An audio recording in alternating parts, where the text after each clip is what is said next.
before we get started. Okay, and I need some responses from you guys, although I feel that I know exactly what the response is going to be, but for the sake of context, I'm going to ask the question anyway.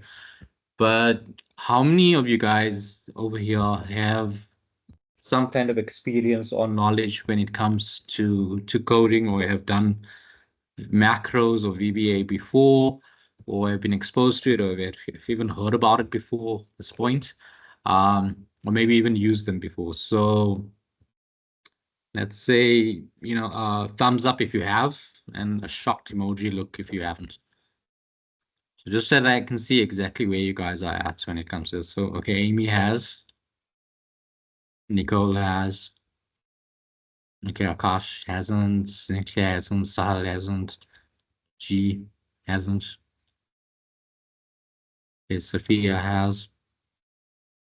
Okay, so that's a decent enough mix. And I can, I can safely say that, when it comes to most students, this whole thing with coding is like a completely new thing. And the truth of the matter is that with macros, it's not that difficult. It's only difficult, to the point of where you have to try and figure out the code. I think that's the bulk of where the issues are actually coming from. So I'm going to give you guys guidance on that. But before we actually get into that, I'm going to show you guys step by step how you actually break down this entire thing, because there's a lot of logic that's required on your side when it comes to this, right? So let me just share my screen quickly, and then we can get started. Okay, you guys can all see my screen, right?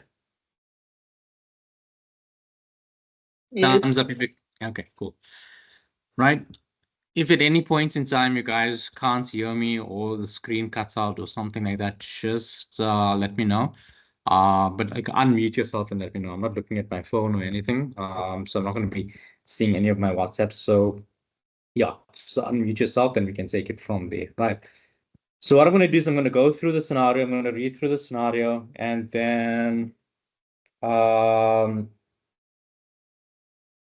that will be our first point of reference. And the reason for this is because it's actually quite difficult to even think about what your code is supposed to look like, or what your code is supposed to be, if you don't even know what the scenario at hand is. Okay, so the way to think about it, or the way to answer it, is to not think about the code until you've actually figured out how to do it like normal on Excel. Okay, and you'll see what I mean as we go on, right? So looking at the case study, right, it's saying that, okay, so you guys have quite a bit of time to still get this done. So that's a good thing that we're doing it nice and early. Okay, but obviously don't be submitting it at 10 o'clock on this date, because the system will be crashing like crazy, and then your assignment won't get uploaded, and then, well, I don't have to tell you what happens after all of that, right? So please, try and upload it as early as possible. We are doing this almost 2 weeks before it's actually due. So I think that we're doing it well within enough time. Okay, but anyway, that's enough of that. So let's get started, right? So the scenario says that Mrs. Janssen, who is the financial director, once again called you to her office for some assistance. One of the employees of Nikishi Likahogo, I don't know how to pronounce that, called the manager of the pay office, who is reporting to Mrs. Janssen, to inquire how much tax he or she needs to pay for the current year. Okay, so that is what the issue at hand is. Okay, this is what I would highlight. And the reason that I'm giving this to you guys now is because this is what is required basically even in the exam now, right? So when you're doing your exam, then this is what is going to basically be required. Okay, so this is essential for you guys to start understanding and getting clear about when you're doing your reading time. Okay, that especially when it comes to these kinds of questions and things like that, how you go about answering your or how you go about reading the scenario is going to influence how you actually end up answering and coding the question. Okay, so this is what your objective or what the purpose of that macro-enabled workbook is going to be, right? So then the pay office manager used the tax tables provided by the South African Revenue Service, okay, to assist the employees. Okay, on average, the pay office manager gets up to 5 calls every day from employees asking this question. So this is something that is very relevant. This is something I would also highlight because this is sort of now linking in the exam when you do the question. It's going to be highlighting or indicating that now a macro is going to be at play. Because of macro, if you guys did watch the videos that we will that I put up, are basically an automated way of doing a particular task that is just repetitive in nature and that has quite a bit of volume attached to it. So any task that you're doing at work where you're going to have to do the same thing over and over and over and over again is basically going to be following this sort of pattern or trend, and it's going to sort of push you and guide you to say that, hey, this is what you need to be doing. You need to be considering a macro, okay? Or the question is going to potentially ask you to do a macro. So this is important, and the reason that I'm highlighting this is because in the assessment, you guys know that as this assessment is based on macros, you kind of know that you have to do one. But in the exam, it won't be as straightforward as this. So you need to be, making sure that you can identify. So anything where there's a task that's going to be now repetitive, and instead of you doing it manually over and over and over again, like ticking and bashing when you are in audit, right? You can use a macro for that as well. Any calculation where you'd have to do the same calculation over and over and over and over again, the same thing. You can use a macro for that. Okay.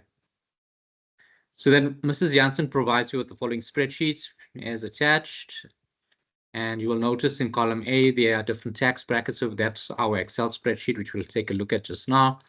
Column B and C have different values for that. Column D was the base amount and E was the percentage. Okay, so we will look at the Excel spreadsheet. I will open that up once we're done reading the scenario. So let me quickly explain to you how this works. Let's say your average or your yearly salary is 550,000. Now this part is very important to read, right? Because this is the instruction. This over here is already giving us what the code is going to be. Okay, it's giving us details of what the code is supposed to be, or like the formula, if that makes sense. So this is what the relevance of all of this information is. So if you are sitting and you need to figure out, okay, fine, I need to code this. Where do I get the information to code this? Right? Anything that in the case study that is telling you how something works or how the task is performed or what the details of the task entails or how something is calculated. In most cases, it's going to be a calculation. Like with this one, it's taxed, but they could easily do something like depreciation, for example, right? That is going to be your inputs into your code, and the formulas relates to that. Okay. So reading it again from the top, let's say your yearly salary is 550,000, as the salary is between 512,801 and 673,000, the base tax amount will be the 115,762 plus 36% of the amount above that. I think we all understand how tax works, right? I don't think it's difficult to calculate that. This part over here is telling us what our code is going to be looking like. Okay, so the tax is what we need to calculate. And over here, they've actually given us the formula in a way. Okay, and let's add variables to this now, right? Because we're reading this out, right? Which is great that we can see what the formula is. But if I have to ask you guys, right, and give me an answer, what does 550,000 represents? Anyone?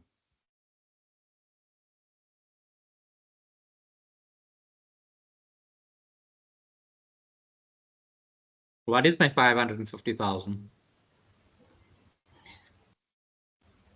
Doesn't it represent the gross salary? Right. So that represents my gross salary, right? So I would write gross salary or salary just above the 550,000, right? Then the 512,801, what does that represent?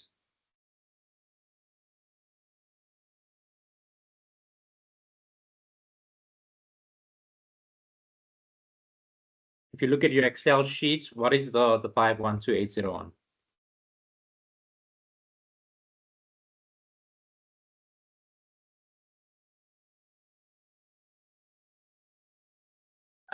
Is that the minimum amount that needs to be earned to fall in that bracket? Yeah, so it's the base level of the tax bracket that you are in, right? The 36% represents the tax rate relating to that tax brackets, and then the 115762 represents the base amount of tax relating to that tax bracket. So I would, make sure that I know what each of these inputs are. This is going to be relevant to my understanding of the code that needs to go in and the formulas that need to be at play, because now when I'm doing a function, I need to know, okay, if I was doing this as a formula, let's leave the code out of it. If I was, writing this as an equation, so to speak, I basically need to put this equation into words, and that is going to actually be what my code is. Okay, that's the large part of that. Okay, do you guys follow what I'm saying? Because this is an important departure point, right? So are you guys with me? Thumbs up if you're with me. If you stuck or something's not making sense, then just let me know now. Okay, Sinclair, is that a question?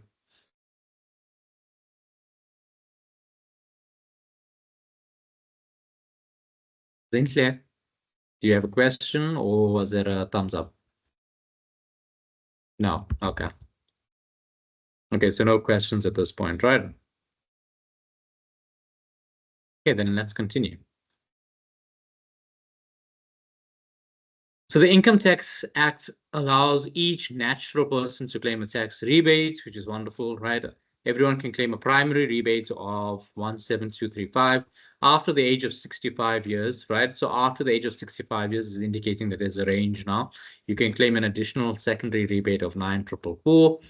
Then after 75 years old, an additional tertiary rebate can be claimed of 3145. Know that this is applicable to the 2024 tax year. The solution should take the age of the taxpayer into consideration, right?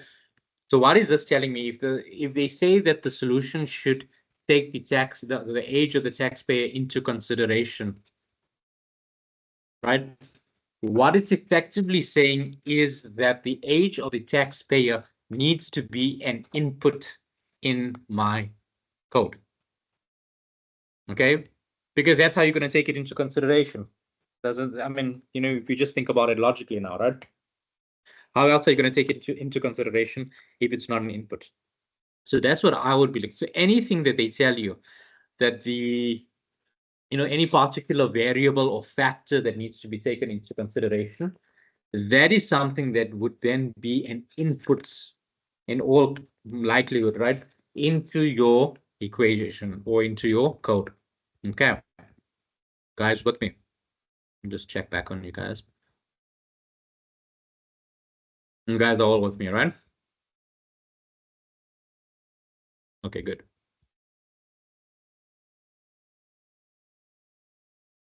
Okay, so let's continue.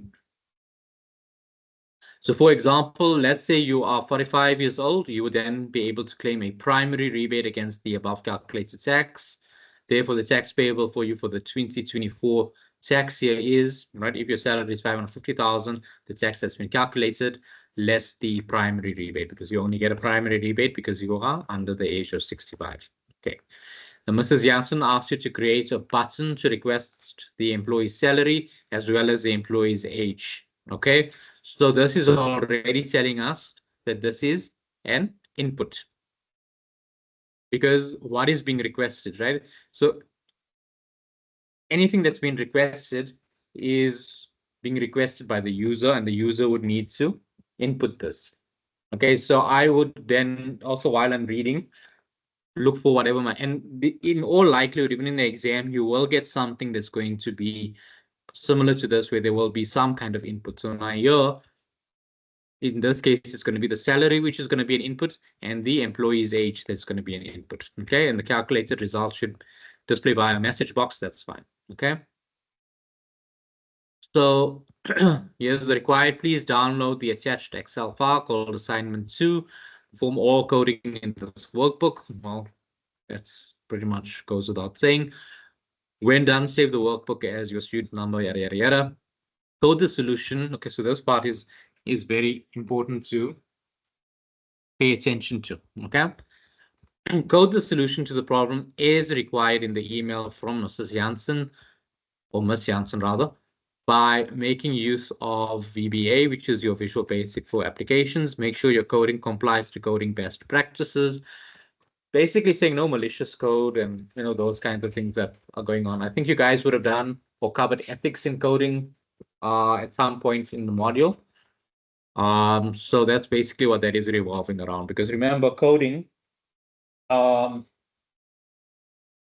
of the biggest risks that VBA actually has, and I think it's part of your theory questions on this one, is that malicious code can be part of the worksheet. And sometimes it can actually corrupt your data or take other data that you didn't know was being pulled from you. So whenever you use a macro-enabled worksheet or workbook rather, even at work, I would say always be very sure that you're very careful about making sure that you've gone through the actual code so that you know what you're working with. Okay. So no marks will be awarded for coding functions and commands not covered in AIN2601 and AIN3701. Therefore, refrain from using arrays and collections. Not really something we need to concern ourselves with. Lastly, please make use of a function to calculate tax payable. Your sub-procedure should only facilitate input from and the output to the user. That's fine. And for the selection structure, please use if statements. Okay, so that's not a problem at all. But this is what you're required is you guys should be making note of each of these things, because this is essentially the parameters for your code. Okay. So you need to make sure that you are addressing all of this inside your solution. And as you can see, it's quite a bit of marks, right? It's 32 marks. So 32 marks is not, an amount of marks that you want to lose, because at the end of the day, I mean, the assignments are of 40, so it's pretty damaging if you don't get this right. So definitely make sure that you understand exactly what is required. And we've worked through that, we've gone through that. That's not an issue. But make sure that on your side, you're clear about everything that's been mentioned and discussed, right? If there's something that you're uncertain about, please tell me that, okay, well, I don't understand what this requirement is saying. I don't understand what they mean when they say this or that.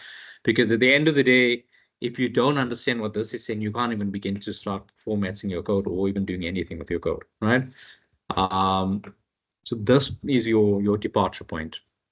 So are you all clear on what is required? I think you're all clear on what we have to do. Your issue is how to go about doing it.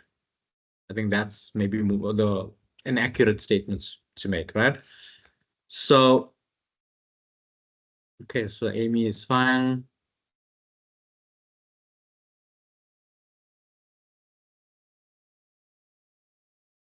Okay.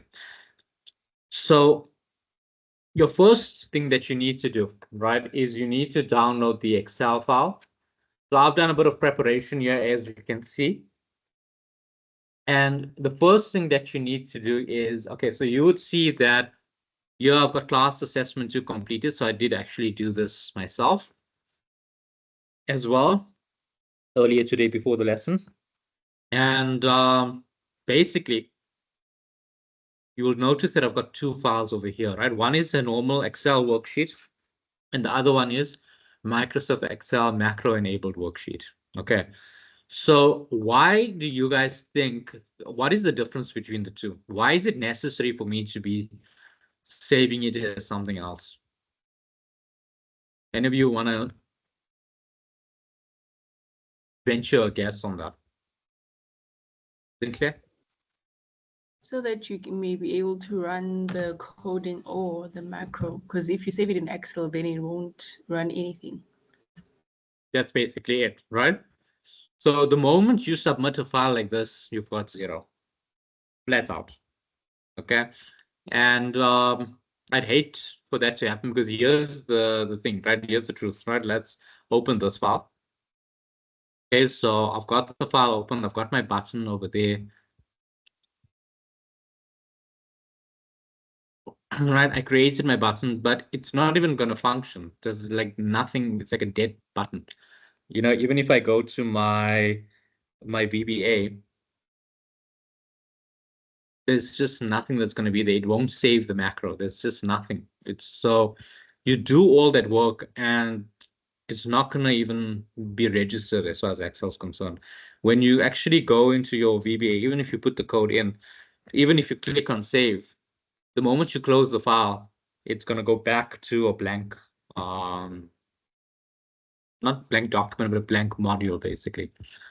Okay, so that's something that you want to be very, very careful of, right? So the basic thing, and this is the solution that I completed, is where you'd have your button over there. Now you can see the button actually has some function. We can enter our salary, let's say 60,000. Calculate the employee's age, let's say make it 65, and boom, right?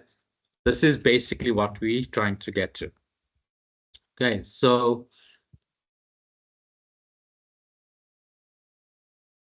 the question is, how do we get to that point? Okay, but do you guys, let me go back to the screen. Do you guys see exactly what is required of you and what it's, how we're supposed to, or what our end result is supposed to look like?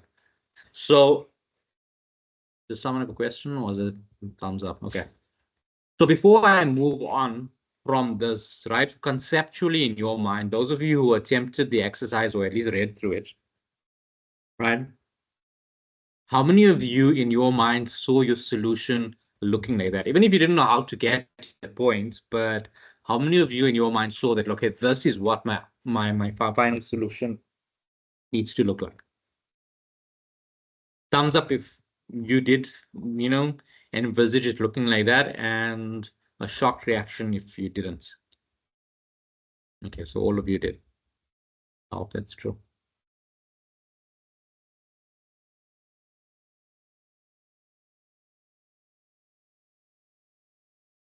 Okay, so a decent enough mix, right? So some of you did expect that, some of you didn't expect that. Okay, so it's nothing else in the chat. Okay, so what we need to do is now we need to actually get to that point, right? So this is a clean worksheet which I have downloaded. So your first step would be obviously to download the worksheet.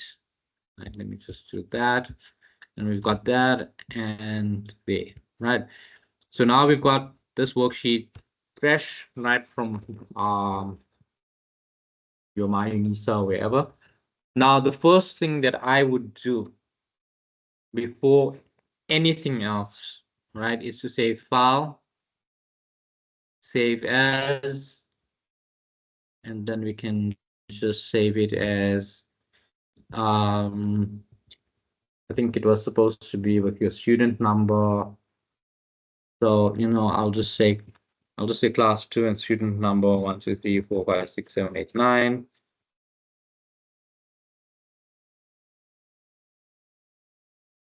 And then you save it as a macro enabled workbook and then save. Okay. That is your starting point. That is your departure point. That is your step 1. Unless you want to count downloading the file as step 1. Okay. That is very important. Now, step 2 is this developer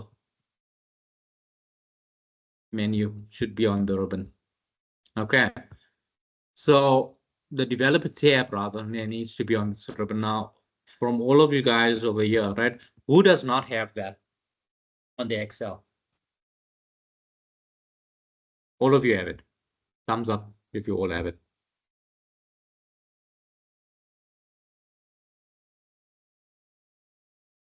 Okay, good. Now note also that this is not going to work on the web version of Excel, right? So you can't use Office 365 and do your assignments on that. It won't work. So you have to have, when they say desktop version, what they mean is it has to be a version on a device. It can't be one of those versions that it's online on the cloud. It needs to be one of those versions you've downloaded, installed on your laptop, desktop, and you're using it from there. That's basically it. It's important for you guys to know that, because especially during the exam, if you try, a lot of students have asked me, but can't I just use Office 365?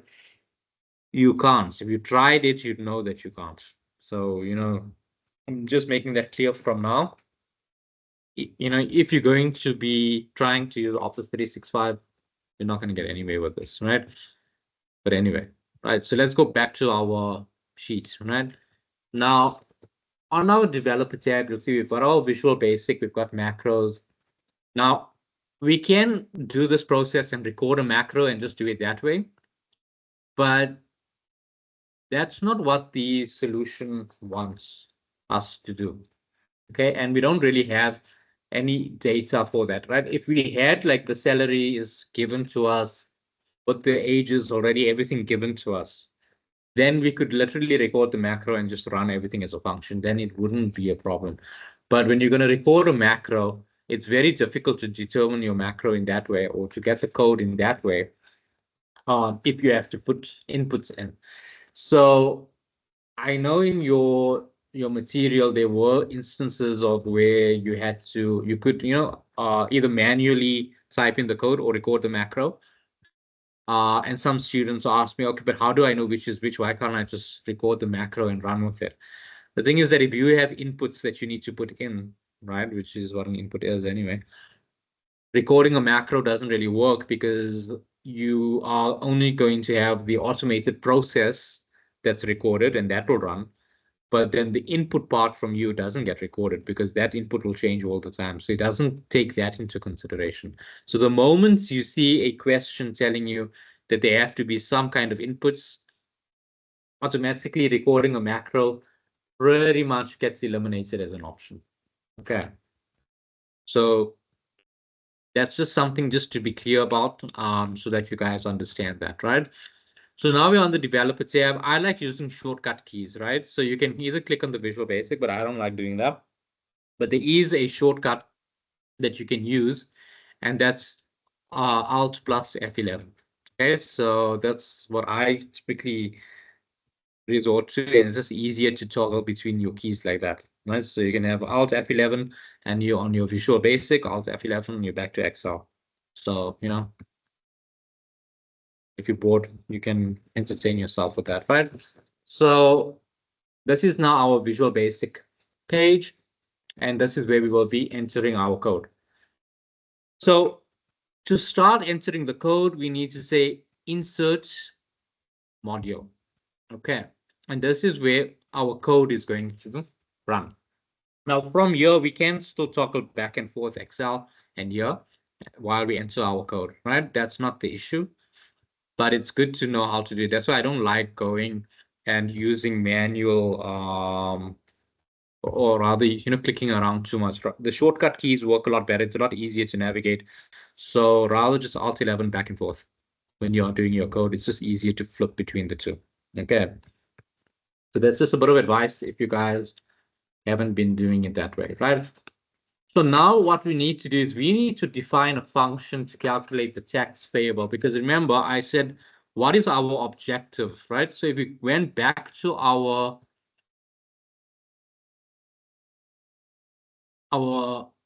question or our scenario, the objective was to inquire how much of tax needed to be paid for the current year, right? So that is our objective, and that's what we need to start thinking about, right? And start developing a function that's going to be, or a code rather, that's going to be working around that, right? And it also said that we must make use of a function to calculate the tax payable, right? So this is our objective, which is to calculate the tax payable. And the question says that how are we going to do it? We have to make use of a function to do it. Okay, so that is our starting point. Okay, so before I delve further into this, are you guys with me? Are you guys clear on this? We first define what our objective is. Okay, and then we say, okay, fine. What does the question require us to do in pursuit of calculating this or determining this? Okay. So there are a variety of ways in which you can do this. But so and this is something I need to stress. You guys shouldn't be having your answer looking exactly identical to each other. Nor should it be exactly identical to mine. I wrote the code out. I normally like writing the code in Microsoft Word. So you'll see I did that on a Word document because it's just cleaner and neater, and then I copy and paste it into my VBA. But whichever way you want to do it, I mean, that's up to you. But I'm going to do part of the code with you guys just so that you guys get the idea of what needs to be done. And then I'll copy and paste the rest of the code in so that we don't waste too much time, take you through the code, and then from there, you'll see how the code actually works and runs. Okay, so like we said, the first thing is a function, which will be calculate tax, right? So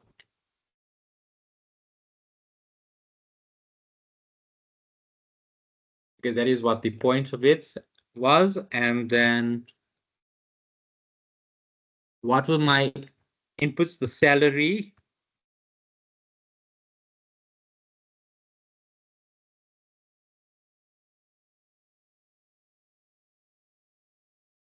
Now, here's the thing with the salary, right? The salary, what is the salary? Like if I ask you guys, what is it? It's a number, right? So this is going to be the format for this, right? Now we need to think, so what is another word for a number? An integer, basically, right? So we can select this to say that, okay, the salary is going to be a number. So we're going to select it as an integer, or we can select it as what is called a double. Okay. That should be around here. So just make sure that from your guys' perspective, you see which one UNISA is covering. But in practice, obviously, there is a difference between the two, right? So I always go with the double, right?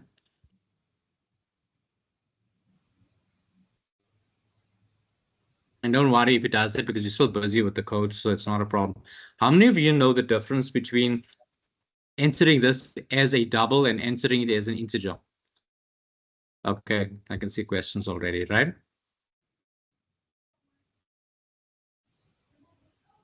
Okay, and Nunkumar, okay, you can ask your question while your hand's raised.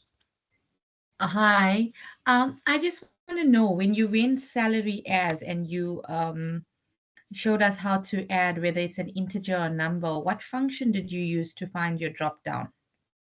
The moment you say salary as, right, the thing will pop up on its own, and then you can select from there. I'm going to do it again for the. It didn't pop up for me. Is it because I only had my developer tab set up and I didn't, but I just followed what you said on a VBA workbook. We opened we opened the module. Yeah, okay, so what did it do when you tried it on your, did it not give you anything at all? If I said salary as, oh, then when I spent, okay, now it did. Sorry, it did. No, Thank it you did. so much about it. Okay, Thank you. you're welcome. It doesn't Okay, on mine. and it doesn't on yours. Okay, so just delete it again and just try it again. Let me go to my Excel. So go to your Excel again and then just try going to salary as, okay, salary as space, the moment you hit the space key, then it should pop up the menu for you. And then you can It still select double. doesn't. Still doesn't. Yeah. Okay, hold on. Okay, have you entered it exactly? Did you start off with the function space calculate tax? Brackets I said and then salary. function, is it calculation, calculate text. There was a Yeah. space between calculate and text. No, there's no space between calculate tax. So it's function calculate tax and then open brackets. There's no spaces over here, right? Okay, let me do that. Let's see. Open brackets, salary S. Okay, It'll pop up. function calculate text salary S. No, it still doesn't. Let me start afresh and see. Okay, just try it one more time. Function, yes. Function calculate text salary S. No, it still doesn't. Okay, so Still doesn't pop up. did you have a space after salary? And After S? salary, I need space. Salary and S? S, yes, there is a space. Yes, there is a space between salary and S. And then space again, and then it should, Oh, space again. yeah. And then after space again, yes, it does. There are pop-ups above average.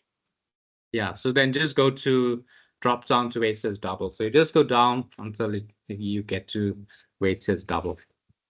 Double or integer, it doesn't really matter at this point. But there is a difference. Do you guys understand what the difference is between entering double and entering integer, and when you should do which? No, on my side, no. Okay.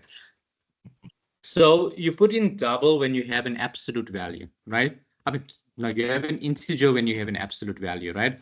Meaning there's no decimal points. So you'll see, like for the age, we can't use we can use an integer because you wouldn't really get a person's tax being influenced by them being 66.5 years or something like that, right? They're either 66 or 67. That's basically it.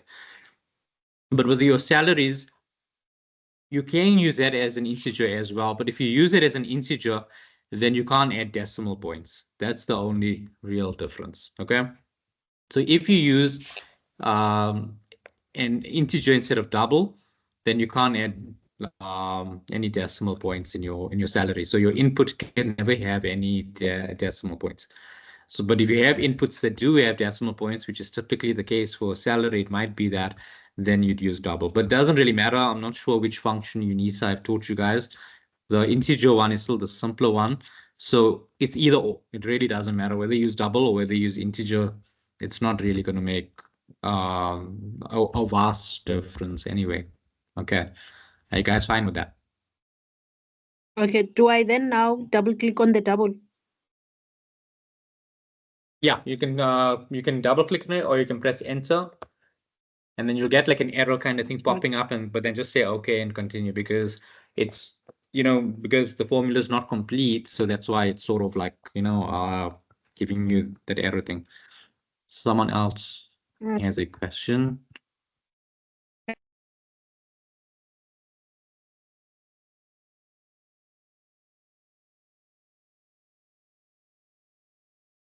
Alice, okay, you've got a question. Hello, I just want to know, can we also use a single instead of a double? Yeah, but I wouldn't recommend that because it's a bit restrictive then. So you can, it's not going to be the end of the world if you use the single, but Yes, because the lecturer said something about a double using too much space or something like that. I wouldn't say it uses that much space, but because the only thing with the double is just really just talking about your decimal points in the rounding. That's what it really comes to. So you can use it. I mean, look, like an integer is like, even that would be fine. So if you could use an integer, then I don't think a single would be a problem. So either or, doesn't really matter. So you can use double, integer, single, whichever one works for you. I would recommend that you guys, all do something different. Don't do the exact same thing. Because I'm pretty sure you guys want to be red flag for plagiarism and stuff like that. So if your lecturer told you to stay away from double, then you can use single or integer. But, in practice, generally speaking, this is something that would have a double function rather than an integer or a single. Okay, thank you. You're welcome. So, are there any other questions? I think something on the chat, actually. Okay, so you guys did cover all of that. Okay, that's fine. Okay, so then I don't have to go into detail explaining all of that. So then I can go back to the Excel code that we were busy with, right? So that was the first input, right? Now, what is the next input? The first one was the salary. If you look back at the required, what was the other input? Age, correct? So we go back to the thing, our code, and then we say age.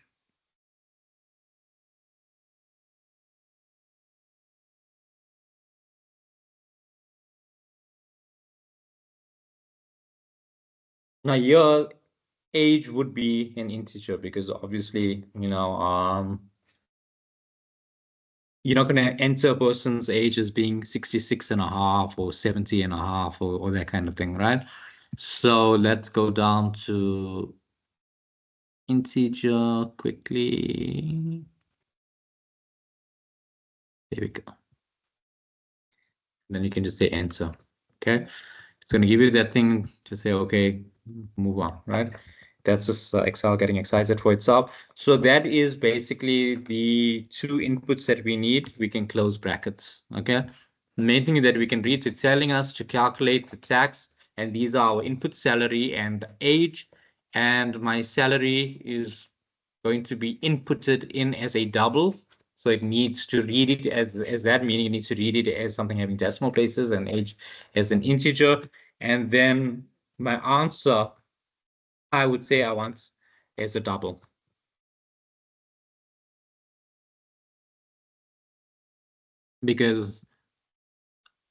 But again, you can even choose integer. It's up to you, right? They never mentioned anything with rounding or anything like that. But I would still choose a double because if you're going to pay tax, most likely you'd get something like, 5,722 Rand and 58 cents, that kind of thing. But if you choose it as an integer, then obviously then you won't have the decimals. It'll just round it up or round it up. So again, that is up to you. Doesn't really matter which approach you use. That's fine. That's, just,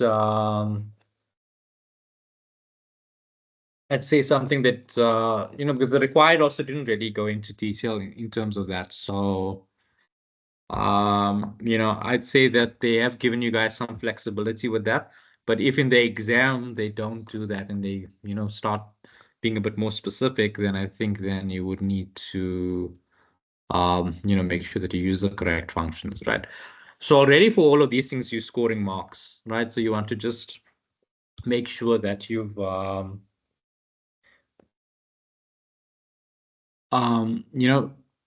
it, covered already, and that you have it, and you have it clearly defined in your mind, and that you actually understand what it's saying. Okay. Then the next part is to actually start looking at our data sheets, right, and the inputs. Okay. So that was given again. We'll just say Alt F11, and this is all of the information that we need to be looking at, right? So before I get to that, right, I'll again say, okay, what am I trying to calculate? My tax, right? So it'll be dumb tax.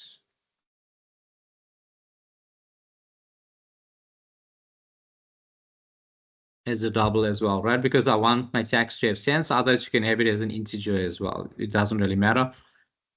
So the double and the integer, you can use that interchangeably, right? So whichever of you want to go with an integer or single instead of double, doesn't really matter. So that part is just the variable part of your code, right?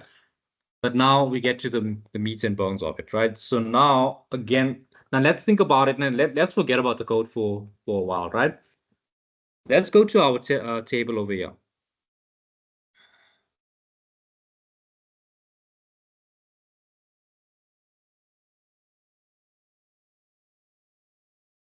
Right, so let's say we were calculating this tax manually, right? Now let's look at the possibilities, right? The first possibility is that the salary is going to be less than or equal to 237,100. Okay? Makes sense, right? The second possibility is that our tax is less than or equal to the 370,500. Okay? This is the third possibility where it's falling within this tax bracket where it's less than or equal to the 512,800, but more greater than this amount. The fourth possibility is that it's less than or equal to the 673, but greater than the 512,801. The fifth possibility is that it's going to be less than or equal to the 857,900, but greater than this. And sixth possibility is that it's going to be less than or equal to the 1817000, but greater than this. And then the last possibility is that it's going to be greater than the 1817001, right? So these are the possibilities that can come about, right? So we've got 1, 2, 3, 4, 5, 6, 7, right? And the code for these is going to be very, very similar, right? Now, let's put it in plain English, right? So these are our possibilities, right? So whenever you have possibilities, this is where an if function comes in. Okay, because that's what a possibility is, right? Either one or the other. So if A happens, then this must happen. If B happens, then that must happen, right? So this is forming the meat and bones, basically, of your if function, right? So the first possibility is our salary is less than or equal to 237,100. So let's think about it, right? If my salary is less than or equal to 237,100, then how will I calculate my tax? What will my tax be? One of you unmute yourselves, right? If my salary was less than the 237,100 or less than or equal to 237,100, how would I calculate my tax? Would be 18%. Based on It the will 18%. just based on the 18%, right? If my salary was less than or equal to 370,500, but more than the 237,101, then what would my salary be? It would be the 40,000 plus the difference of your salary, the difference between the 3701 and your salary itself, and it's 26% of that difference, as well as the plus the baseline. Then Okay. then less the rebate. Okay, yeah, at the end, right? So you guys get the crux of it. I'm not going to go through each and every formula and code over there because that's just going to be cumbersome, right?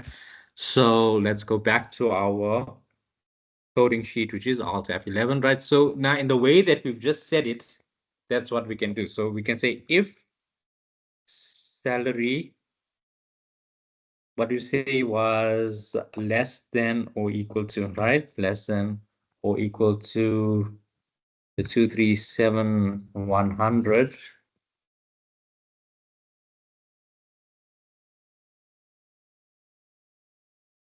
Then how did we say we'll calculate the salary?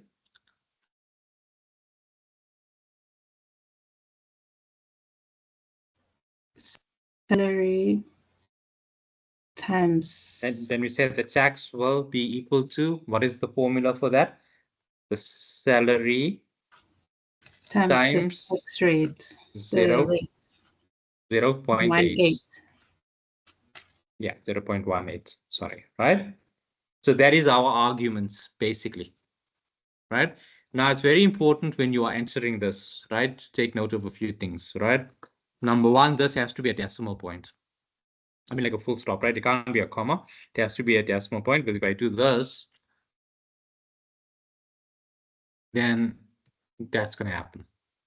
Okay, so it doesn't recognize commas. So if you're having issues with your inputs and stuff like that, this will be one of them, right? Where it's if you have any commas or something in your amounts, please remove them from your code.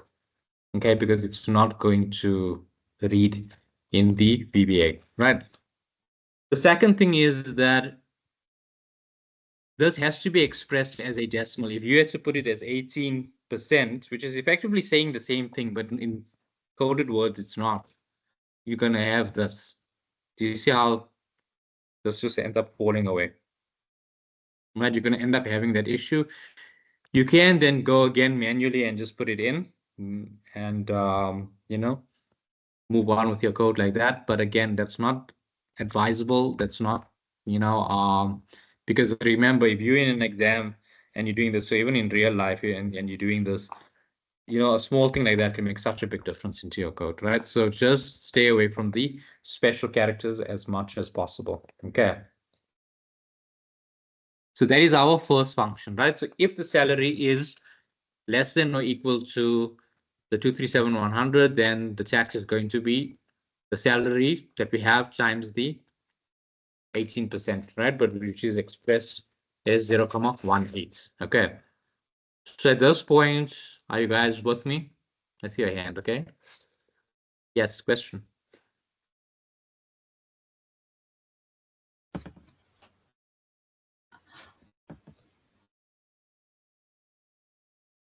Okay, that was Helge Zintle. Do you want to ask your question? Yes, I just want to check with the percentage, seeing that we already have a table that is populated with percentage that we are going to use. Is it not wise that we use or we reference the columns where there's that specific percentage instead of punching manually the percentage to be used?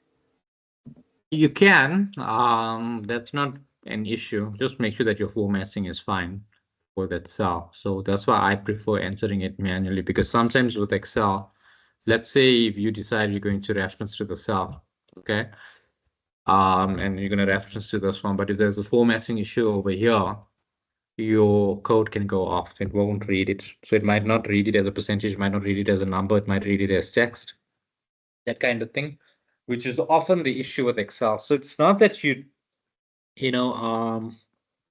can reference the cell, it's not a problem. But I mean, in the time that it's going to take you to actually reference the cell, you can enter the input of the cell anyway. And I prefer personally, inputting the amounts here, unless you're absolutely certain that the information here is accurate. But the other problem that you're going to have, right, unless you then start using relative references, right, is that if your data moves from here to there, then your whole code is going to be completely off. So try not to reference to cells too much unless you're going to be using relative references. I don't know if you guys covered that, but as far as possible, I don't like. Personally, I don't like referencing to the cell, and when I'm doing macros or when I'm doing coding, I'd rather hard input the code myself. Yeah, so that would be my advice to you. Okay, anyone else with any questions?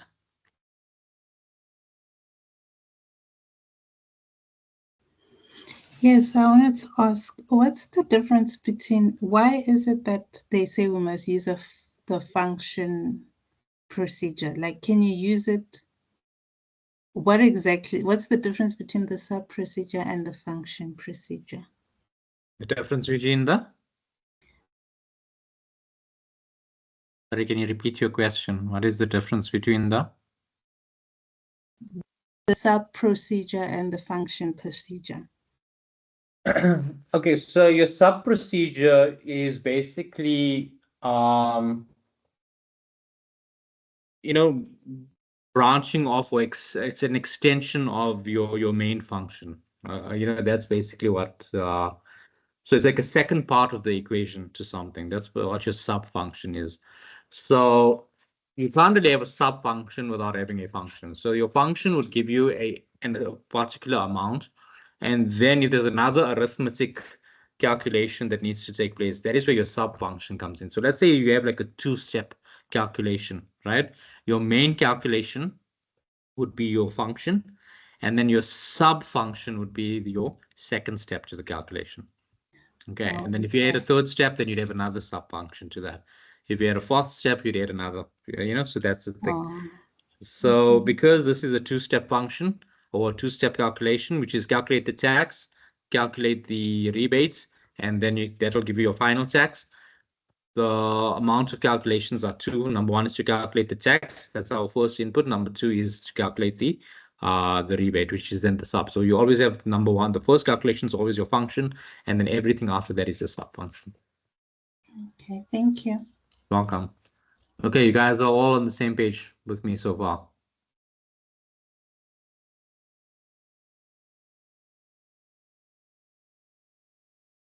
Okay, cool.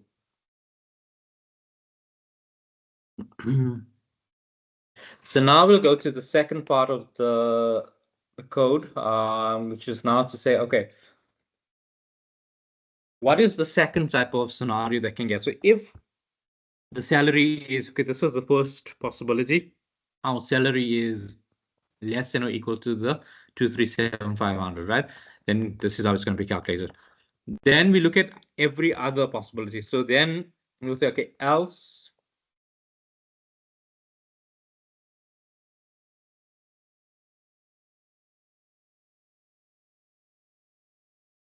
So it's basically saying, okay, we'll do it that way if the salary is less than or equal to 237,500. Otherwise, right, or else, in other words, right, if the salary is less than or equal to our 370,500, which is the next bracket, right?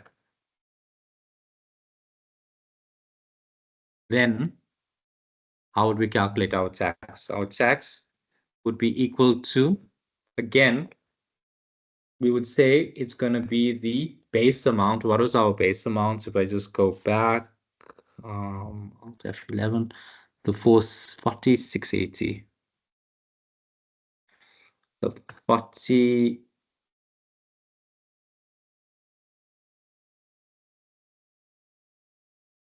Wait, was that correct?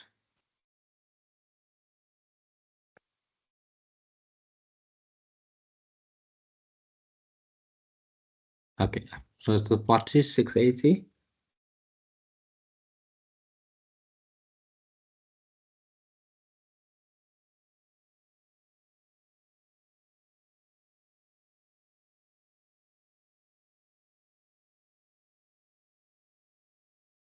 Okay, which is our base amount plus, and then we'd say open brackets, which is what's salary minus the 237,100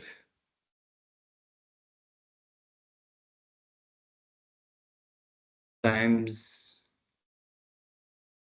0.26, right? So this can be expressed in, I just wrote it out like this, but you can write it out the opposite way, right? I mean, you can, if you wanted to phrase it differently, you could say tax is equal to the 0.26 times your salary minus this plus the 4680, whichever order you want to put it in, that's fine. That's just your calculation or your equation, right? I just did it this way. But you could have done it the other way around as well. Doesn't really make a difference. the net answer is going to be the same. So I just suggest you guys don't do it exactly the same the way I've done it. So you can do it, doing this part first, where you have your 0.26, calculating basically your variable portion of the salary first, and then your fixed portion there, heading it on to the end. Either or, doesn't really matter. You're going to get to the same answer anyway. Well, you should, right? But you would, right? So that's the first or the second scenario done, right? What is the third scenario? So again, you say else if salary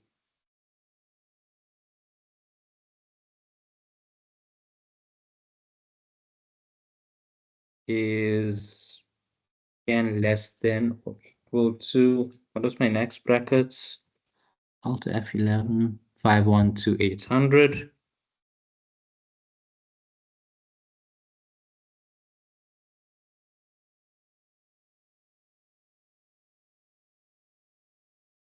Then again, we're going to say the tax is equal to the 7 something. Hold on. So no, 73726. Right, so 73726. So again.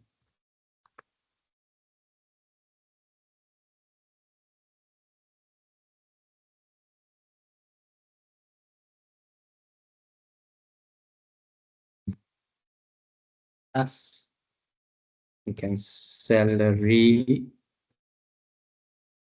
minus, and that'll be the previous bracket, which was the 370,500.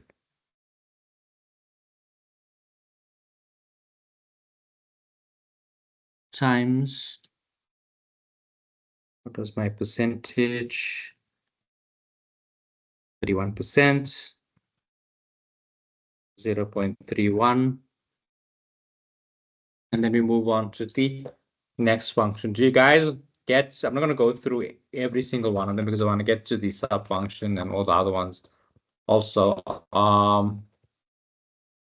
Because this is just going to be repetitive. It's going to be the same thing. Do you guys at this point understand now for each of the brackets, you're going to basically, well, what the code is going to look like?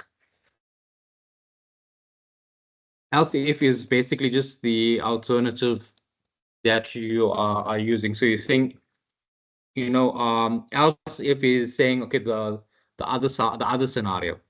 So if it's one thing, then you use the if function. It's like saying otherwise. That's basically like what it's saying. So you can't use if for every single thing. Although I suppose if you did use if, it might still work.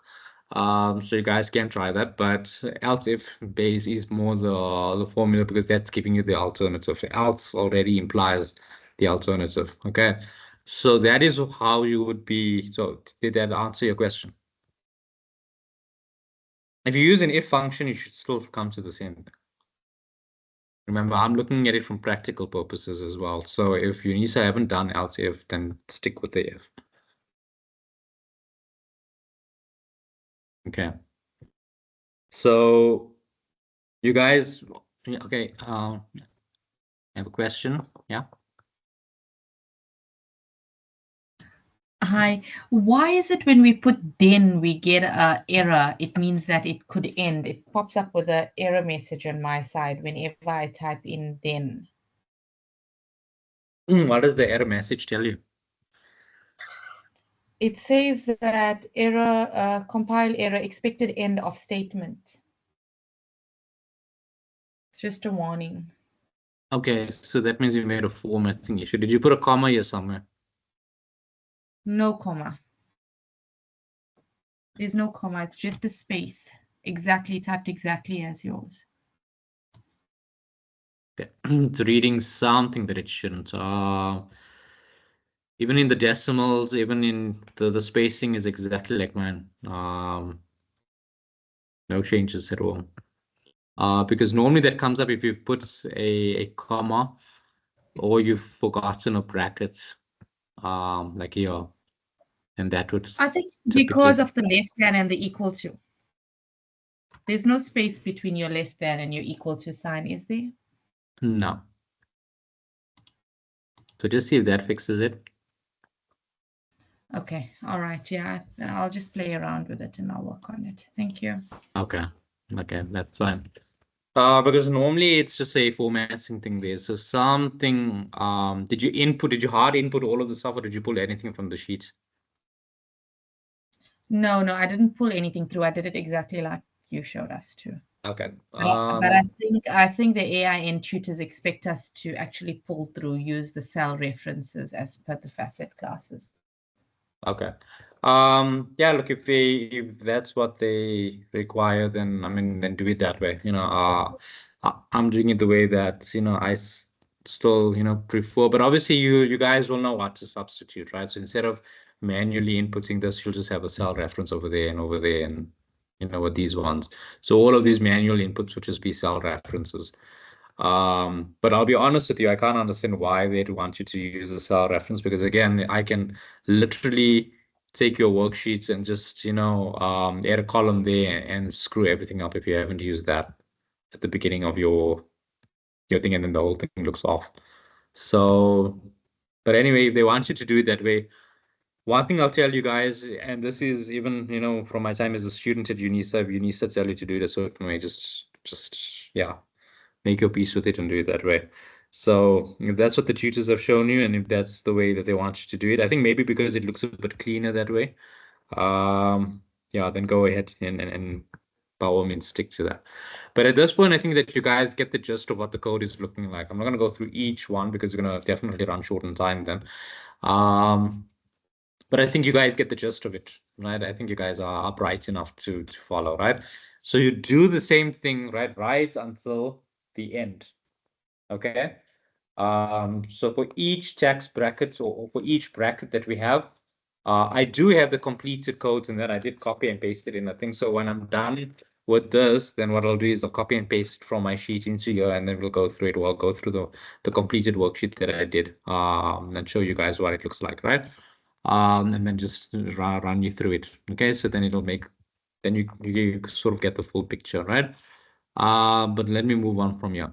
Okay, so I'm not going to do all of the codes, you know, but you guys understand that this is the first part of it, right? So once you've done all of your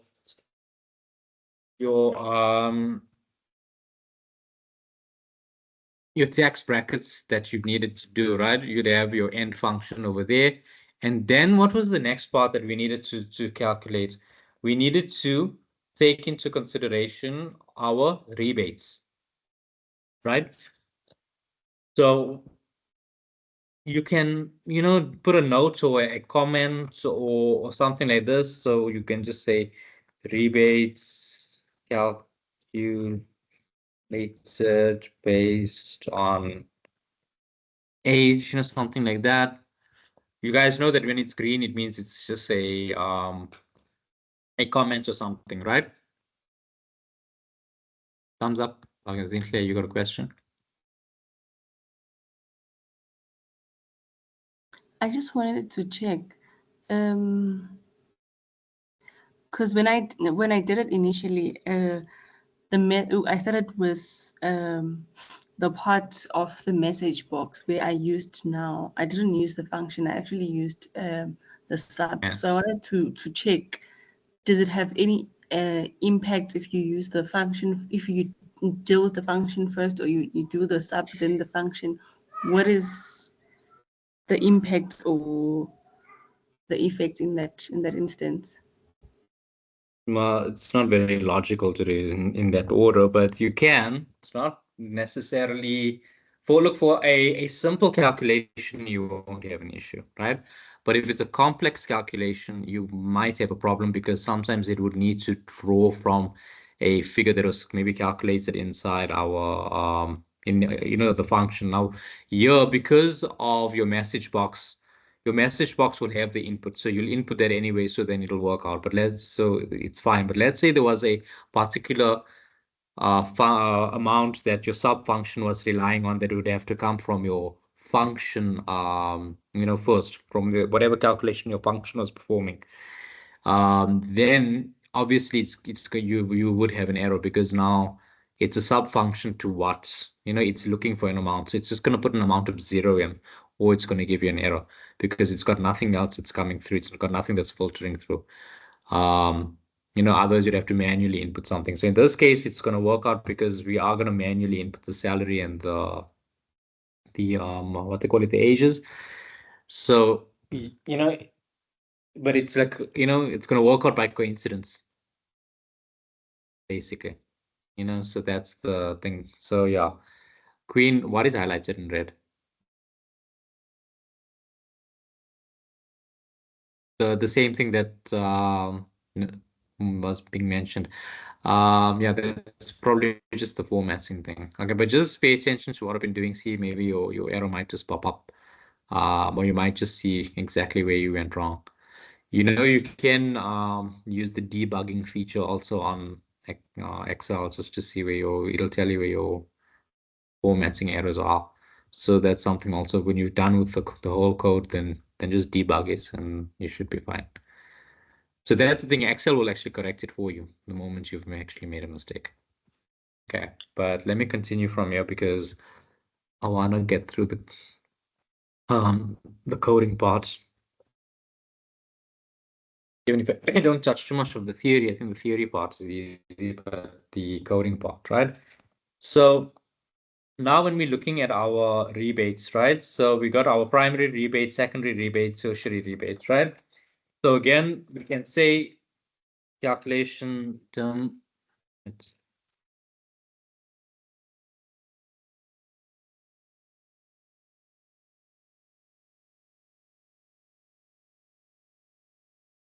We first start off with our primary rebate is equal to, first we want our primary rebates as a tuple, right? So we'll say primary rebate as,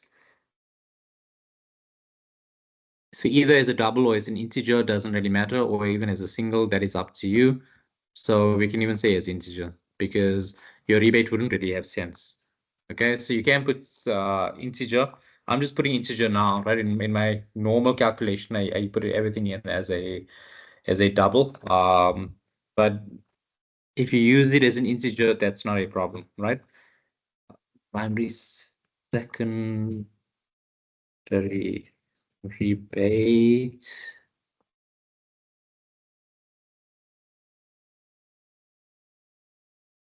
And we can just do the same thing as integer. That's what I hate when I do that.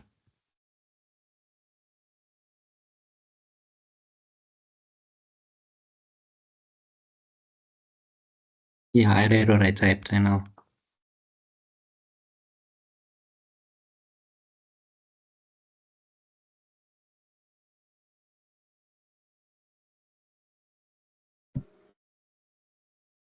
Assume you can actually type the first two words or the first two letters, then it will pop instead of searching it down. Yeah, but it's giving me a bit of You have a space space. between Yeah, the yeah. Okay, that's what I saw now.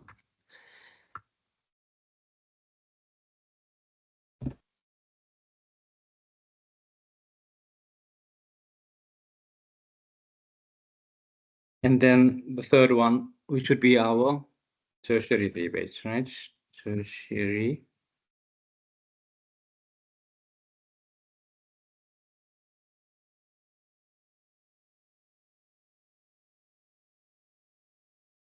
Okay, so those are our parameters that we've specified what we want it to be. Now we actually go to the inputs for that, right? So we'll go to our inputs and we'll say, okay, what is our primary rebate? So our primary is equal to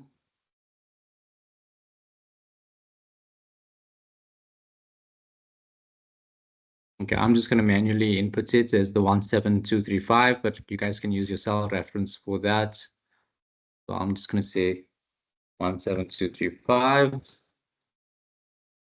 And then with the secondary rebates, I'm going to say is equal to, I think it was 9444, if I'm not mistaken. 9444.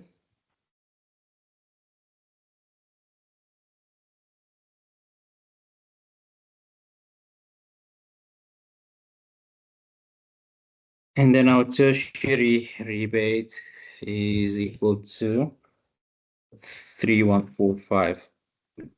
Okay, so that's fine. Right now, based on this, we're not done because this is just our inputs. Again, I've hard inputted in if your tutors and lecturers want you to use cell references, then obviously instead of you ever put a hard code input, you would just have your cell reference there. That's basically it, right? So that's the only real difference. Let me just check you guys with me so far. Thumbs up so that I know I haven't lost anyone. This is actually the easy part now. Okay. Great. So then from here, we can use basically another if function to say if, what was the input age, right? Because remember we did the if function for the salary. Now we say if the age is less than or equal to 75, right? But it depends which way you want to start. You want to start with the primary or secondary or tertiary. I normally just start with the tertiary one, right? So I normally just say if the age is rather greater than or equal to 75, then, and then what would my function be? The tax will be equal to my tax, right, that I've calculated over there, right, in the first function, minus my primary rebase, minus my secondary rebase, minus my tertiary rebates. Okay, so that's the first argument of the first scenario. Okay, yeah, you know.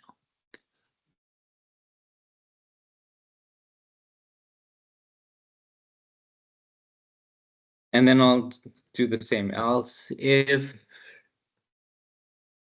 age is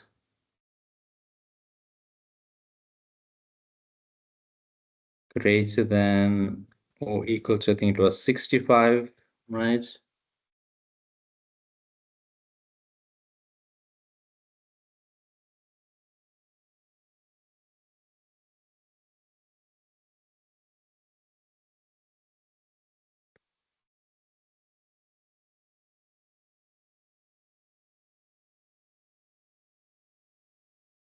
And my tax is equal to my tax less my primary rebates minus the secondary rebates only, right? And then the last function we can say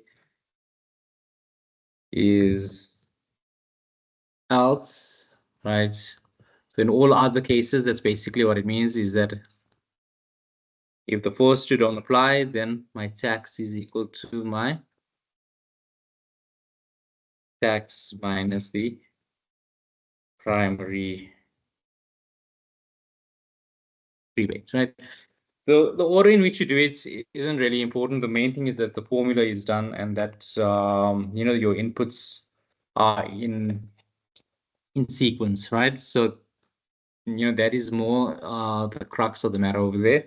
And then you just end function, or I'd say just end if, right? And that's going to be the part relating to the if function. Then I'd say calculate tax as being equal to my tax.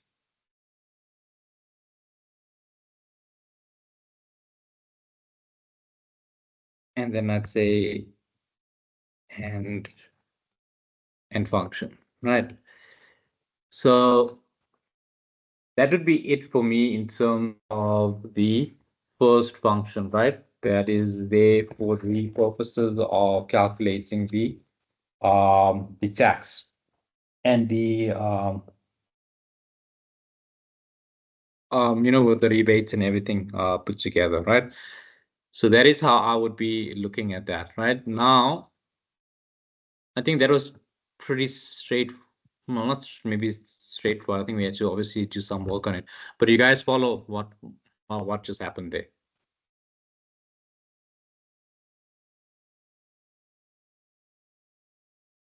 Okay, so again, you guys don't have to do it in exactly the same sequence I did. I did it starting from the third one, from the tertiary rebate. You can start off the primary rebates and go, but at least your formulas or your arguments, your equations, that just needs to be accurate.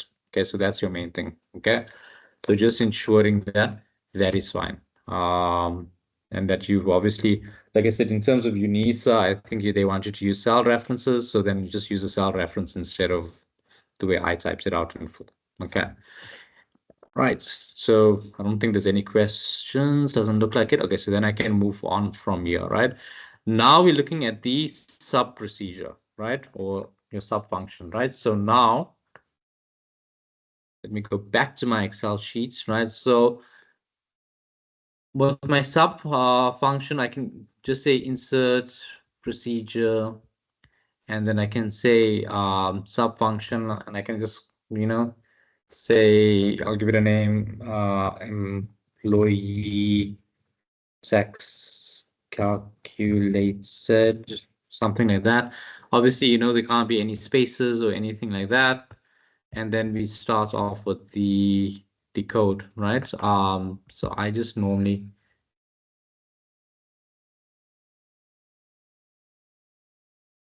just to make it neater and bring this up a little bit.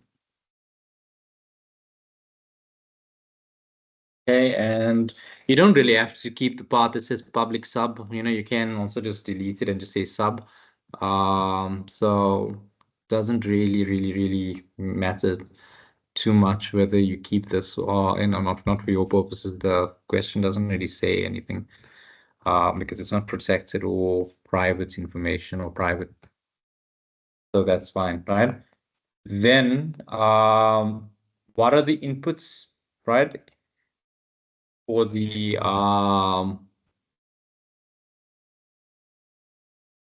thing that we needed, it needed a salary and it needed I think it needed the salary and the age as well, right? So again, we'll go back to the code and then we'll just say and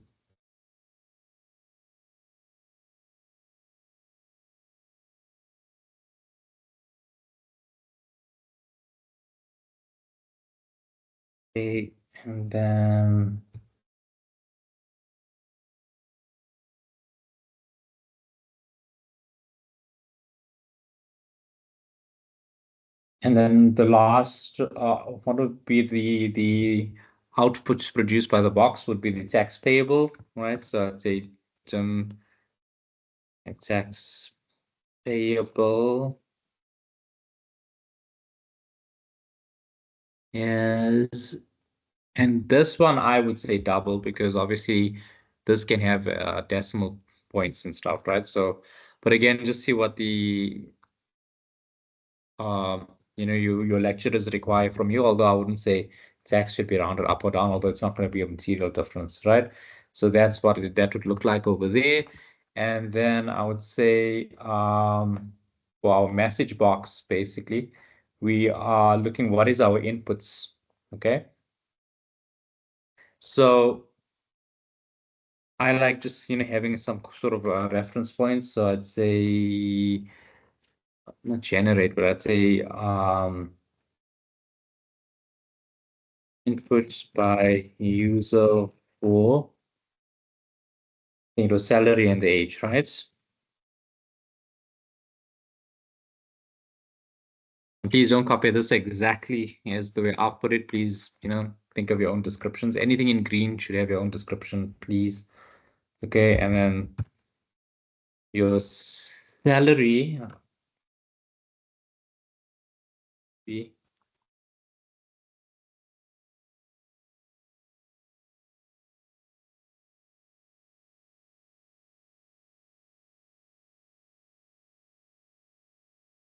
because we want an input box for the salary, right? So we want an input box for the salary, but then this input box has to have a prompt, right? So we would have to now think, okay, what must it say, right? And this is like a description you can think, so you can just say enter salary, you know, something like that. Wait.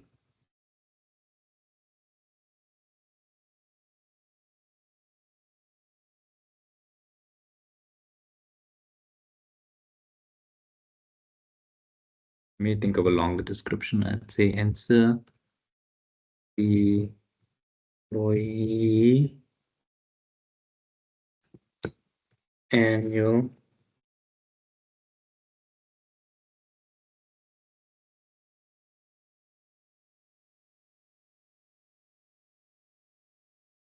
okay.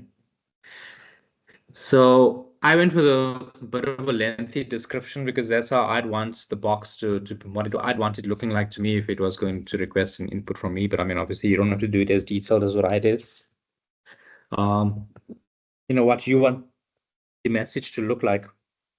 You know, that's going to basically be up to you, as long as the input makes sense or the input prompt, you know, makes sense, right? And then I'd say the next thing would be salary input, because that is what we are looking at. And then type would be 1.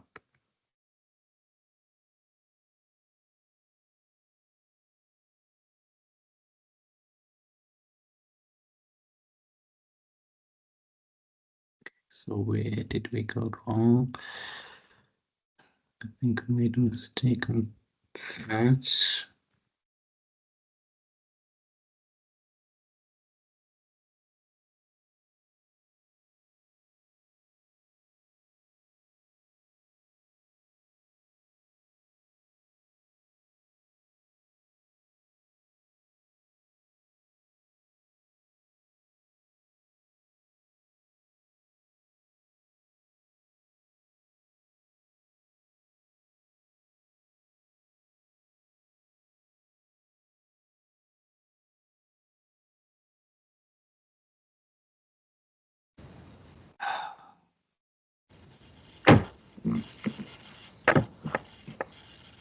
One of you unmuted.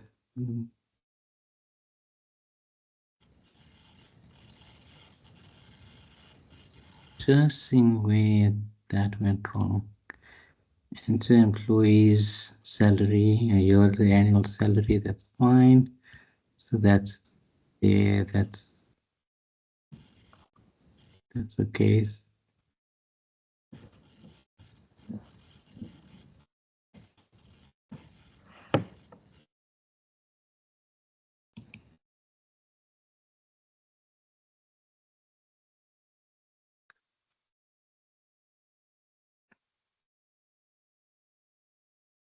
There we go. Okay. Right, so that is the input for my salary. That's what the prompt would be when it comes to, or the prompt that I've selected for in terms of my input box, right? So your message, though, that can be up to you. What are you going to require from this part, right? So that's just your message. That, again, please don't copy exactly what I've used. I've used a very descriptive one. You can use something a little bit shorter. I think that would be, you know, better, especially if you're in an exam or in your you guys don't have any tests for this, right? You have all assessments and then a final exam, if I'm not mistaken. So in your exam, obviously you want to be, you know, trying to move as fast as possible. So I wouldn't put as lengthy of a descriptions or lengthy descriptions as what I'm using, but you know, just for the sake of completeness, that's what I'm doing. Okay. Then looking at the age part, because the salary part is fine. So the application, pretty much the same thing.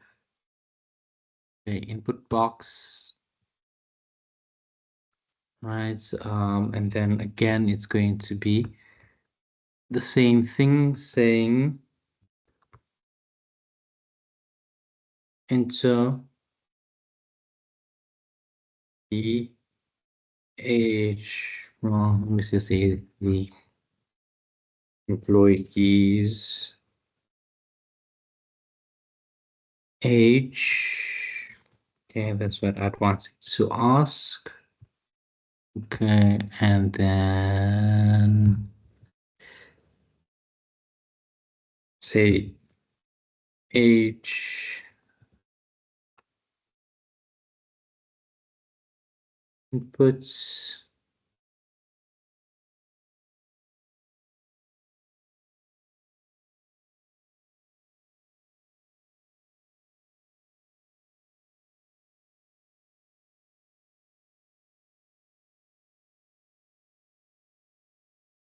Okay. So those are my prompts for the box, and then I'd say from here you can just say calculate tax, or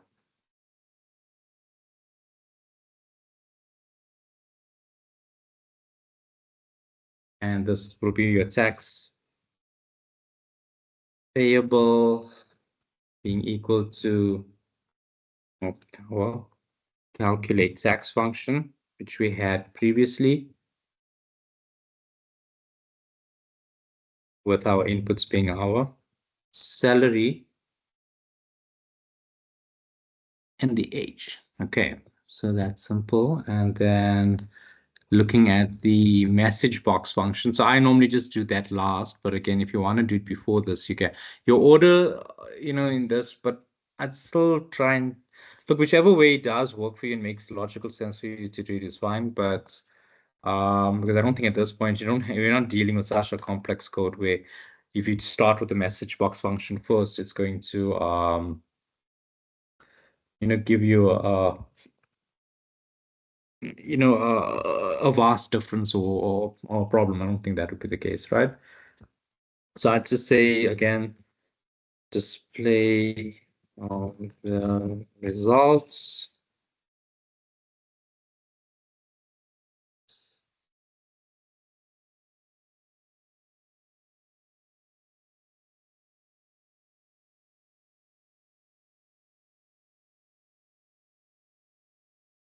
Right, and then my message box.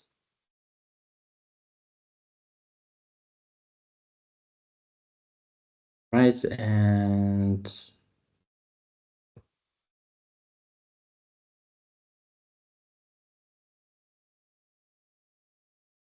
the tax. So I'd say that tax payable is, and what must it be? It must be in rand values, and right, so it must be rand values, and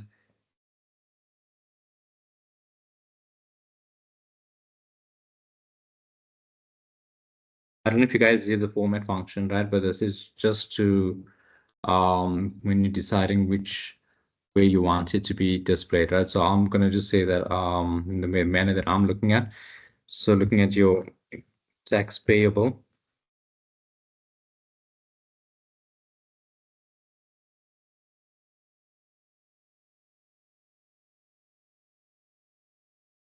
You can choose your own format based on this, because I haven't seen, so this is obviously just the hashtag is representing a number. You can choose your own format here. I don't think that the question was specific on the type of format that had to be applied. And let me just see, the tax payable is, it should be it. God. Yeah, I don't think that the question was very specific on the format that was actually required. So I've just done it this way, but I think UNISA, I have given you guys, I think, a bit of leeway or leverage when it comes to choosing your format, or how you want your format to look. But if they have specified something, then I would suggest that you guys please look at it. What the heck is this going on now?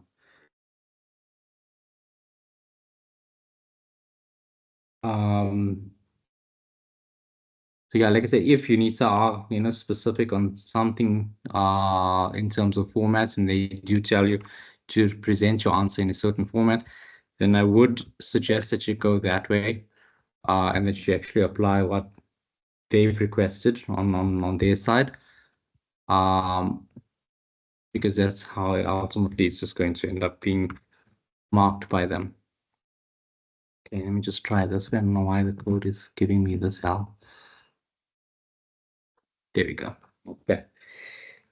And then I'd end my sub over there, right? And that's basically it with the code and the sub. So obviously I haven't written the full code in, because we didn't go through each of the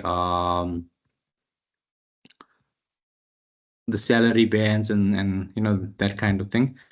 But let me show you in terms of, but this is basically the step-by-step procedure that you would have followed in getting your code. Remember, as I said, the format or the order doesn't really matter in terms of your rebates. I just started with the 75 and I went down.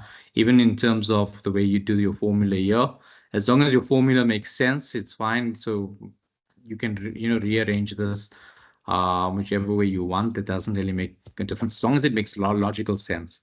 That's the main thing, right? Then Excel will read it properly. And then coming into your rebates, again, please, you guys know how comments work, right? So, anything in green is a comment. It's not part of the actual code. So it's just, additional information. But this is something that I would recommend you guys do. It's good exam technique so that your lecturer or whoever's marking the paper knows, okay, here's where you've taken your rebates into account, and this is the information that's given. You can put this comment anywhere. I mean, I just, did it, I wouldn't say shortcut, but you can, wherever you want to make notes and stuff, you can obviously put in, your comments or is the heading. So for me, I think that's a good exam technique to use. And then obviously you'd come to your end of the function over there. We've worked through that. And then your sub function, or your sub procedure rather, this is more dealing with your inputs and output.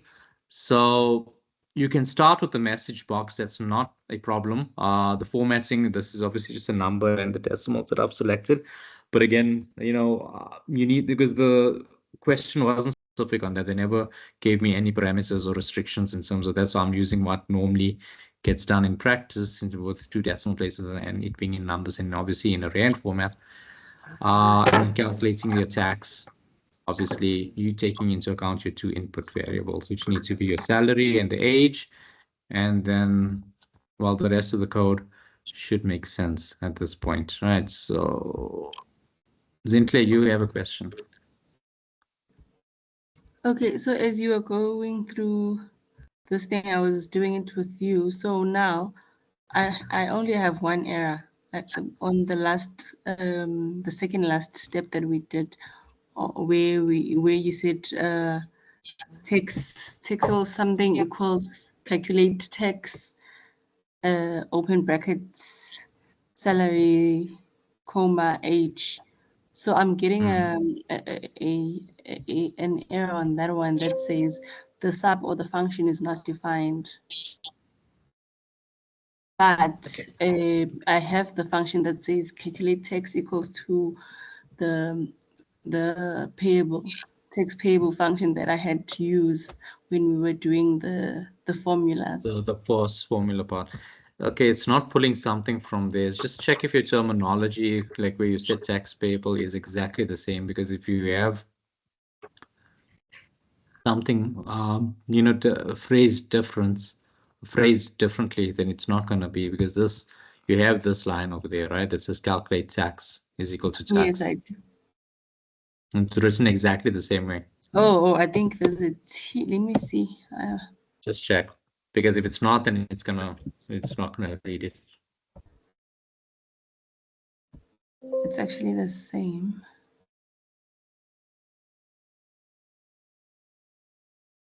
Okay, and then so then that means this part is fine, right? Then for your salary part, did you define all of this? Yes, it highlights exactly just because after every code, I would run the code to make sure that it doesn't have an error. So all other codes are running smoothly. It's just this one that says the text, calculate text is not defined. Okay. Okay, well, what you can do is after the class, then you can just show me your code. You can send me a screenshot of it or a picture of it, or you can, copy it and send it to me. That might also be, then I can have a proper look at it. Because it's not reading something. That's why it's saying it's not defined. So something is not Okay. being read for some reason. But I think because look, I mean, we didn't complete the full exact formula for all of this, so that might also be pulling.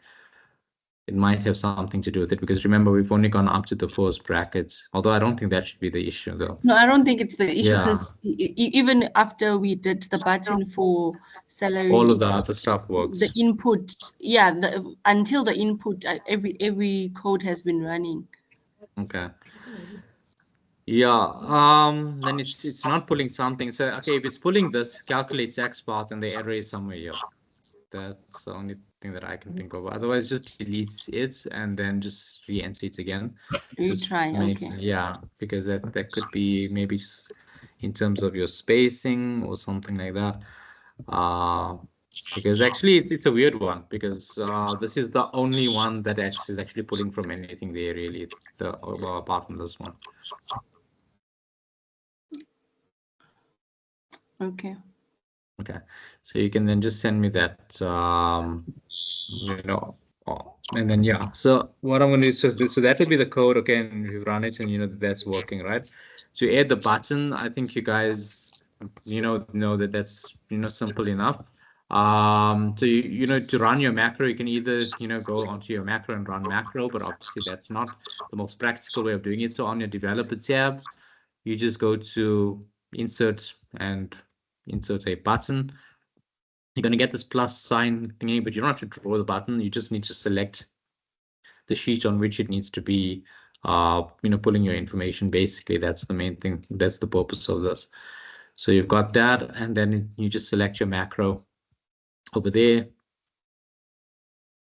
And then you say, okay, and then, you can name your button, whatever you want to name it. Like,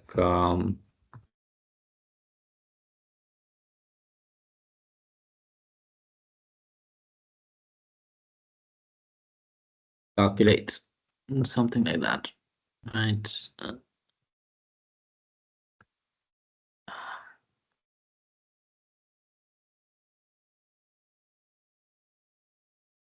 Right, so that's the button. Okay, so only comments may appear. Okay, that's fine. And I'll just need to clean them up.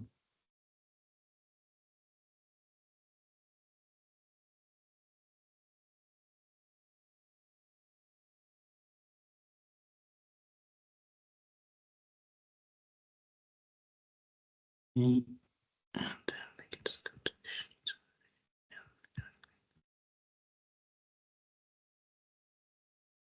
Okay, so I don't want to reset the whole thing because I don't know think all of that. But going back to my sheets that I completed earlier, it's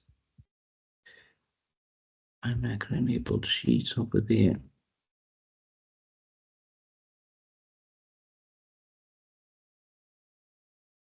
Okay. Basically, once you've got all of those inputs in, it's going to be following this one right now. I think I opened the wrong sheets.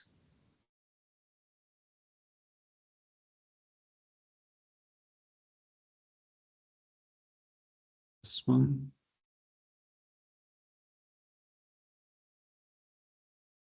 It is this one.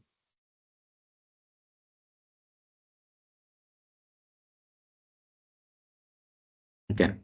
Yeah, so the code with this one is basically the same, right? In this case, they get a rebase.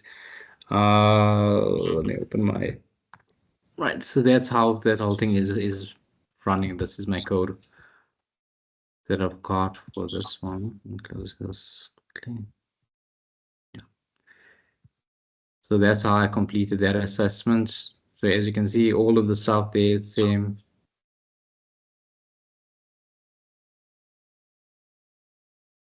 Okay, so not much difference really in terms of. So it's just that I finished everything else where I added all of the other inputs over there. Okay.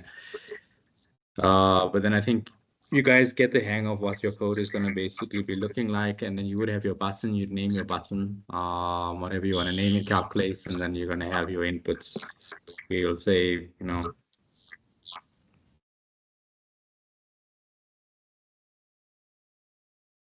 you get your tax, right? So I don't want to drag it on beyond this, but are you guys okay? Alice, you've got a question? Yes, I just wanted to ask, under your sub procedure, the tax payable, why do you have the salary and age in brackets? For the sub procedure, why did I have the salary in brackets? Under the calculate tax part or the The tax payable is equals to the calculate tax. And then in brackets you have salary and age. yeah, okay, so that's because those are the inputs from my side that I want from the user. So in order to calculate my tax, I'm prompting them to enter the salary and age. So I've just, included that sort of as an additional prompt or part of the code to say that my formula when I'm calculating my tax payable must be the tax that I've calculated, taking into account the salary and the age. Does that make more sense? Yes, thank Yeah. you. Yeah. Right. So, any other questions in terms of the code? I don't think we'll get into the theory in a lot of detail. You have another question, Alice? Masum, can I request that you go back to the coding? I just want to just a reference to the last part of just Yeah. that Okay. calculate text and the last part of the code. Okay. Let me go to the completed one.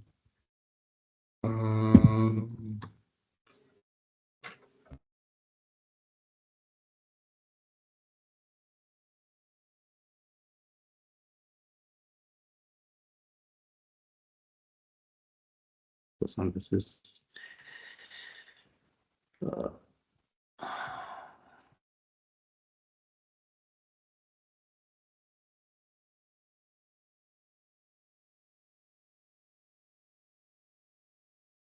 Just close everything and then open it again.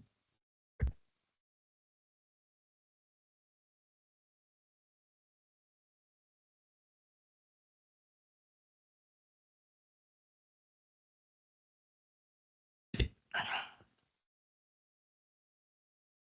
so which part were you looking at? The last part where the message box.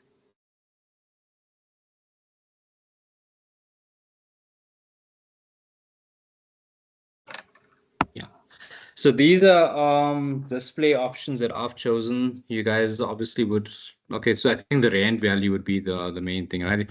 Here in terms of your decimals, I mean, you don't even have to have it as this. You could literally just have it as 0.0, then it'll round it up to the nearest 10 cents instead of the, instead of having two decimal places, or if you wanted to have more, that's really up to you. So I'll just, I made a call on that one because I don't think the scenario mentioned exactly which way they wanted it to go. But yeah, and then obviously it must be in a numerical format. So yeah, that's that.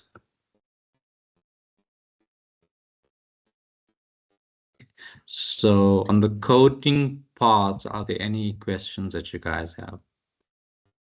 Still looking at this, or can I? No, you can close. Now I Okay. can see where my mistake is. Okay, so let's go to. Right, so obviously that will come on your first part over there. I don't think the question asked to name the button anything. If it did, then you'd have to obviously give your button a name.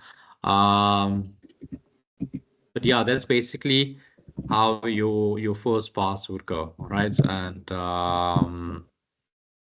yeah, as you can see, it's quite a bit of work. Like I said, from my side, my approach, as I said, I always just hard input everything. But if the tutors or UNISA says pull it from the sheet, then please do that, because they'll end up marking it accordingly, So that's how you want to be you want to be answering it in the way that they're going to mark it.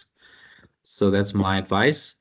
And then what I'll say is just make sure that wherever you have included comments, your comments also make sense, because if you have comments that don't make sense and then you've got a function or something underneath there, then as far as anyone's marking your paper is concerned, there's no logic here. So did you copy this from somewhere, So don't put yourself in trouble by doing that. It's not really something difficult. I don't think you can really mess that up in terms of this one. It's a very straightforward example, but just make sure that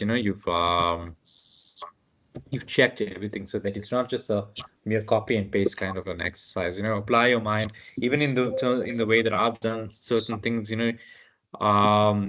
You can structure your equations differently. You don't have to stick to the way I've written it, as long as it numerically still makes sense. Okay, so from the coding parts, I think, okay, Ria, you got a question.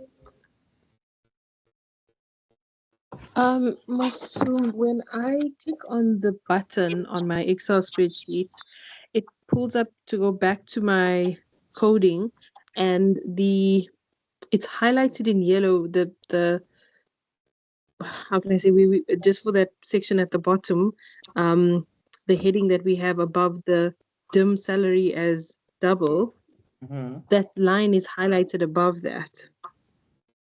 It's highlighted yellow. But I think I've done exactly what you've done. I'm not sure why what that. Yeah, okay, well, it's picking up a bug. So I'm gonna say it would probably be either the spacing or a formatting thing that's at play over there. Let me just go to this. Because I said you can remove the public. You can take the public part out. That you can do. You don't have to have that in.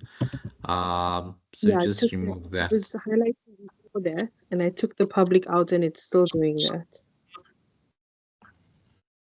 And it's just this line. It's just that's picking up, and it's got the yellow arrow next to it. Okay.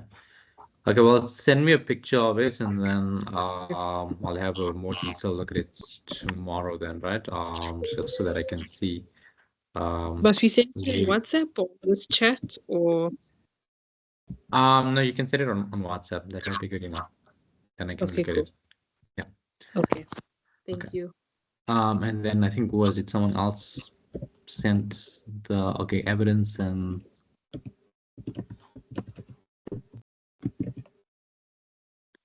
okay, so send me all of these screenshots. Just send me on WhatsApp. I'll respond to you. Please, can I repeat the button part? Okay, so the button part is like really straightforward, right? You literally just go to your developer tab, you say insert, and you select that button. You'll get a plus sign. You just enter that, and then you select the macro, right? And the macro that is at play is this one over there, and you say okay, and then that's the button over there, and you can just say just rename it whatever you want to rename it, and that's basically it. That's all there is to adding a button. Okay. Right. So on the coding part, is there any other questions that you guys have on that? The theory is not really anything hectic. I don't think that the theory is something too much that we need to spend too much of time on. I mean, I'll touch on it briefly, but anything that you guys are okay, apart from what you've already mentioned in the chat, but anything that you're uncertain of, like, did this provide you with some more clarity as to how you should be going through this in a test or in an exam situation? Because the biggest thing is with this is just practicing it's like, you know, over and over and over again, and then obviously in the exam, because I think, you know, one of the biggest issues here is time. So you don't want to be not finishing it and that kind of thing. But wherever you can get marks, so I would suggest that even let's say you don't finish your macro, but you have to complete a button, right? Then please at least complete the button, you know, so that at least you get the marks for that. So even if your macro isn't completed, or you know, unless it's, you know, not really like, you know, like there's nothing there, but I would suggest that you guys try and, you know, wherever a button is supposed to be done, because look, it doesn't even take you a minute to complete it, right? So then if you're running short of time, then just make sure that you've at least gotten that part done, even if your code isn't complete, right? So I'm going to move on to part B, C, and D from here, right? If there are any questions, I mean, look, this is going to be recorded as well, so you guys can obviously have a look at it. And then, you know, if you're really still struggling, I mean, you can just WhatsApp me, and then we can see why, you know, why your code isn't coding the way that we need it to, right? Now, coming to the making use of the functions in VBA, right? The benefits of it, right? So there's quite a few, right? So we only have to look at two, right? But the first benefit of using functions is that you can use functions like over and over and over throughout the code, you know, and it's you know, basically you know, you're not restricted in that sense, whereby the usability or the reusability of functions within your code is of a high degree, right? So you can use your functions multiple times within your code, and makes your code less redundant as well, right? So that's the one benefit. And then the other benefit of using functions is that it's good when you're using or have complex calculations. So if you have a function that's there, the function can really break it up and, you know, get the calculation to be done in a simpler way. And even your sub functions would have the basically, you know, doing that as well. Okay. So those are the two biggest, you know, function or benefits of using functions in VBA. It's right. Then part C is saying, what is the benefits of automating the task? So, I mean, it's, you know, it's more, you know, it saves time. That's the biggest thing. It's, you know, less chance of mistakes. So it's more accurate. It's, you know, easier to learn. So you don't have to, you know, spend time, trying to figure it out manually. You can just use this. If you have a new employee that's coming in, it's going to save a lot of time. It makes sure that, you know, there's no change in the way things are done, because this is a code, so the code will run. So there's not really much of a chance of a person doing something in a different way, right? The code is the code. It's going to be done in that way. That's about it. And then I'd say that it's also like, yeah, I said, you know, it's good on time and it's efficient and that kind of thing, right?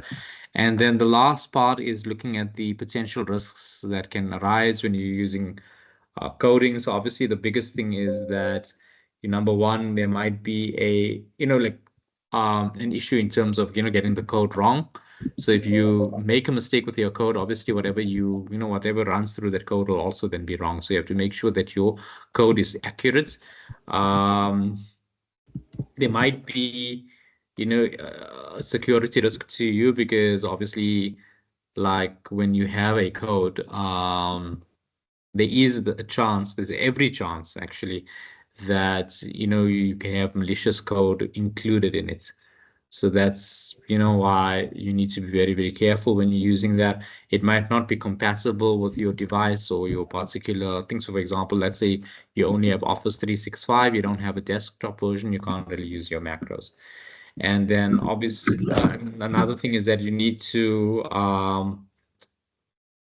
constantly update your code. You can't have the same code and it's just fixed, because remember, this is for tax, right? So tax will change every year. So this is for 2024. So we can use this for 2024, but we can't use it for 2025. We'd have to update the figures over here, or we have a new sheet for 2025. Okay. So that's basically it. And that's basically your assignments or your assessment. That's running you through it, and then that's basically what you would need to do to complete it. Obviously now you guys can try it on your own and see how it works out. And like I said, please don't write everything exactly the same in terms of the formulas the way that I've done it. Please, where you can, obviously put it in a different way or in a way that makes sense to you, please do that. But yeah, from my end, I think that's about it. I think that I don't really have much more to add on the assignment at this point. Is there anything from you guys?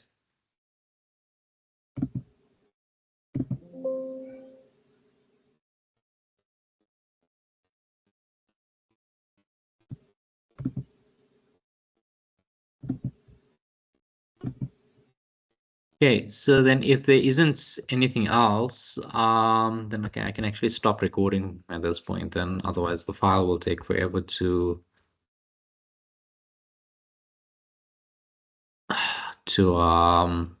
download from Teams. But yeah, that's it from my